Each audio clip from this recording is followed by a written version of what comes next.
High stress levels are often related to cortisol levels.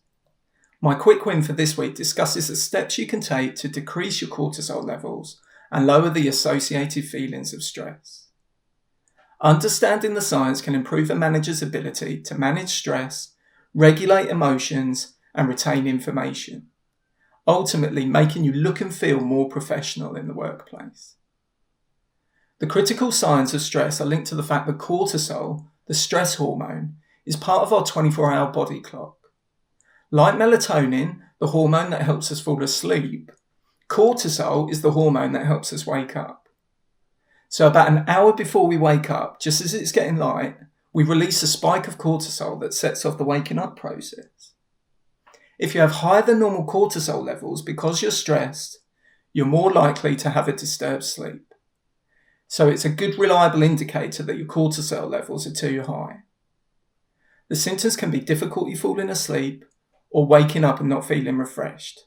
Also, waking up several times in the night. Also, because of the strong connection between our gut neurons and the limbic emotional deep part of the brain, anything like heartburn, reflux, indigestion, and even stomach ulcers are a strong indicator that you have higher than normal cortisol levels. One of the mechanisms of cortisol is to protect us from potential safety threats like starvation. As cave people, we were geared up to protect ourselves from starvation. So cortisol lays down extra fat in the abdominal fat cells. So if your waistline has been expanding, even though you've been dieting or exercising, it may be because your cortisol levels are very high.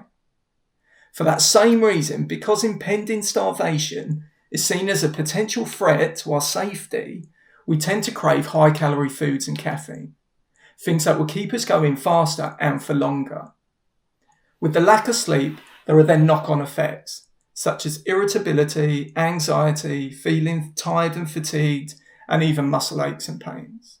If you have any or all of these symptoms, and more people than you actually realise do have the symptoms, please don't worry, because you can literally sweat cortisol out of your body by doing aerobic exercise. You can also get the negative emotions out of your mind by talking to friends and family, or even a doctor or a psychologist. I hope you do have people to talk to, but if you don't, you can also write your feelings down in a journal, which also has the same effect. What you mustn't do is let the negative emotions fester in your mind. This will affect your brain-body system. It's also been proven that mindfulness activities that connect your brain and your body, like yoga and meditation, are also proven to reduce cortisol levels. Please be aware that we can neglect ourselves sometimes, especially when we're busy. But try to remember that high, sustained levels of stress can affect our overall health. So to reduce cortisol levels, you need to do two things. 1, do as much aerobic exercise as you can manage. And 2, get stressful, negative thoughts out of your mind by having a conversation or journaling, or by doing some mindfulness activities like yoga or meditation. That's it. Thanks for listening and have a great week.